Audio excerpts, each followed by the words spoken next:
హైదరాబాద్ జీడిమెట్లలో బాబు missing mystery ఇంకా కొనసాగుతోంది. బాబు Uday Teja missing అయి వారం రోజులు దాటినా జాడ దొరకలేదు. జీడిమెట్ల దిల్సుఖ్ నగర్ కి చెందిన సబిత ఈ నెల 23న గాజుల రామారంలోని చిత్తారమ్మ జాతరకు వెళ్లింది. అక్కడ అమ్మవారిని దర్శనం చేసుకున్న తర్వాత షాపింగ్ చేసే సమయంలో ఉదయ్ తేజ కనిపించకుండా పోయాడు. తల్లి సబిత ఫిర్యాదుతో కేసు నమోదు చేసుకున్న పోలీసులు సీసీ ఫుటేజ్లను పరిశీలిస్తున్నారు. బాబు ఆచూకీ కోసం 10 స్పెషల్ టీమ్స్ ను రంగంలోకి దింపారు పోలీసులు.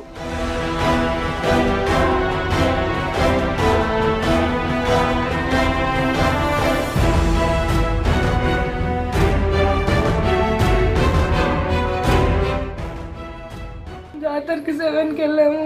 తప్పిపోవడం మాత్రం 8 నుంచి 8:30 మధ్యలో గుడి లోపలికి మనం వెళ్ళలేదు. గుడి బయట నుంచి వచ్చేసాము మొక్కుకొని. నెక్స్ట్ గలీలోనే తప్పిపోయాడు.